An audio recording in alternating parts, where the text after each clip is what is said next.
প্রায় ৩৫ বছর পর এবার ৩ মাসের জন্য প্রথমবারের মতো সাধারণ রপ্তানিকারকদের জন্য খুলে দেওয়া হয়েছে কাঁচা ও ওয়েট ব্লু চামড়া রপ্তানির দরজা।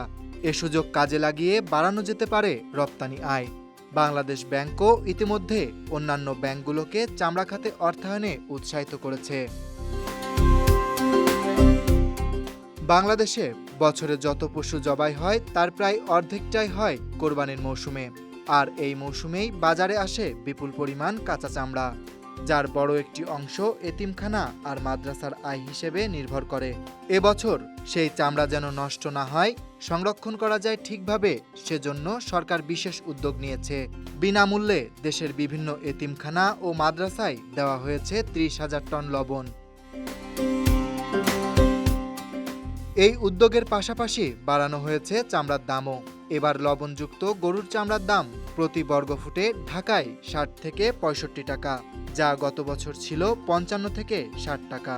ঢাকার বাইরে প্রতি বর্গফুট চামড়া ৫৫ থেকে ৬০ টাকা, যা আগে ছিল ৫০ থেকে ৫৫ টাকা। এদিকে ছাগলের চামড়া এবার ২০ থেকে ২২ টাকা, খাসি ২২ থেকে ২৭ টাকা। দুটোই গত বছরের তুলনায় কিছুটা বেড়েছে। চামড়ার এই প্রাথমিক সংগ্রহের পর সংরক্ষণের কাজটি করে থাকেন পাইকাররা। এরপর তা বিক্রি হয় ট্যানারিতে। এবার সাভারের ১৪২টি প্রতিষ্ঠান চামড়া সংগ্রহের জন্য প্রস্তুত আছে। তবে রপ্তানির সুযোগ দেওয়ায় স্থানীয় বাজারে কাঁচা চামড়ার ঘাটতি হতে পারে।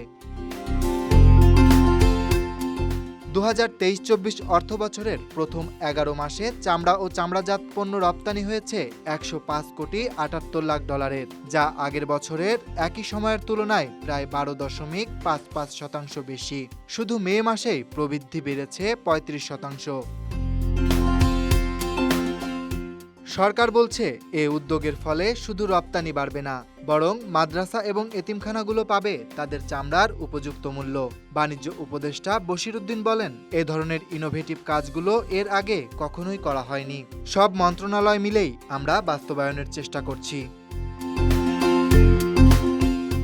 Dhaka express news desk.